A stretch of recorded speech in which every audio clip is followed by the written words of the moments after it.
अभी तुम्हारे साथ ऐसा हुआ कि तुम रेस्टोरेंट में फ्रेंड के साथ बैठे हो, खाना ख़त्म, हंसी मजाक चल रहा है, वेटर बिल रख के चला जाता है और उस मोमेंट पे तुम्हारी हार्ट बीट थोड़ी तेज़ हो जाती है।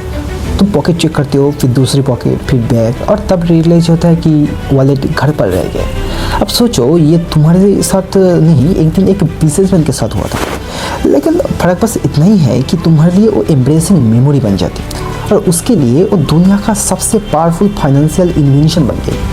आज जब तुम स्वीप टैप और ऑनलाइन पेमेंट करते हो, उसकी जन्म एक ऑकवर्ड डिनर से हुआ था। 1950 से पहले शॉपिंग का रूल बहुत सीधा था, जितना पैसा पॉकेट में है इतना ही खर्च, अगर पैसा नहीं है तो खरीदारी नहीं। लेकिन प्रॉब्लम तब शुरू होती है जब लोग बड़े शहरों में ट्रैवल करते या बिजनेस मीटिंग करते या एक्सपेंसिव चीज़ें खरीदते। इतना कैश कैरी करना रिस्की भी था और इनकन्वीनियंट भी था, इसलिए शॉपकीपर्स एक पुराना सिस्टम यूज़ करते थे।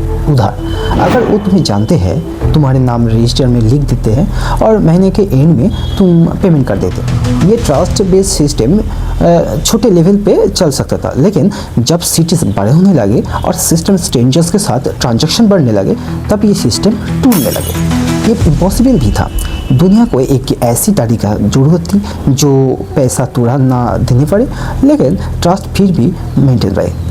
पर अभी तक किसी को ये नहीं पता था कि इस प्रॉब्लम का सॉल्यूशन एक रेस्टोरेंट का टेबल से निकल आएगा।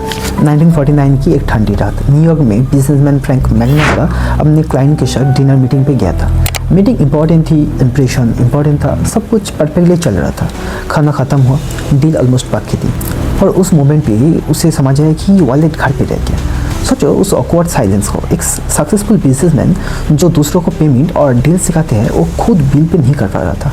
आखिर में उनकी वाइफ को बुलाया गया और उसने बिल सेटल किया। बाहर से ये इंसिडेंट छोटा लगता था, लेकिन अंदर से फ्रैंक को झटका लगा था। उस रात वो सो नहीं पाया। उनके दिमाग में बस एक थॉट चल रही थी कि अगर आदमी ट्रस्ट होती है तो हर जगह कैश करना की ज़रूरी है। ये सवाल मॉडर्न क्रेडिट सिस्टम का एक जन्म देती है। अगले कुछ महीनों में फ्रैंक ने अपनी पार्टनर्स के साथ मिलकर एक आइडिया डिजाइन किया, एक ऐसा कार्ड जो पैसा नहीं बल्कि आइडेंटिटी रिप्रेजेंट करते हैं। मतलब तुम कार्ड निकालो और मर्चेंट को पता चलेगा कि ये इंसान बाद में पेमेंट करेगा। 1950 में उन्होंने डिनर्स क्लब कार्ड लॉन्च किया। प्लास्टिक नहीं, सिंपल कार्डबोर्ड का कार्ड था। सिर्फ कुछ रेस्टोरेंट में चलता था और सिर्फ कुछ लोगों को दिया गया था। लेकिन जब लोगों ने यूज़ किया, उन्होंने एक अजीब सी फ्रीडम फील हुआ। पहले बार बिना कैश कैरी किया बिना खाना खा जा सकता है। ये कन्वीनियंस एडिक्टिव था। एक साल में कुछ 100 यूजर से सीधा हज़ारों लोग इस सिस्टम का पार्ट बन गया।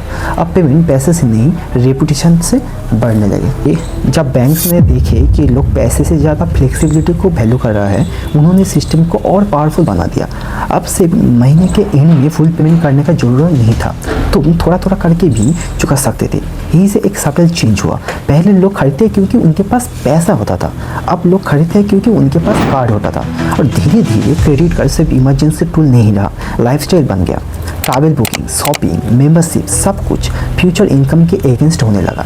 इंसान प्रेजेंट में जीने लगे, पेमेंट फ्यूचर में शिफ्ट हो गया। यहाँ पर सबसे इंटरेस्टिंग बात टेक्नोलॉजी नहीं थी, साइकोलॉजी थी।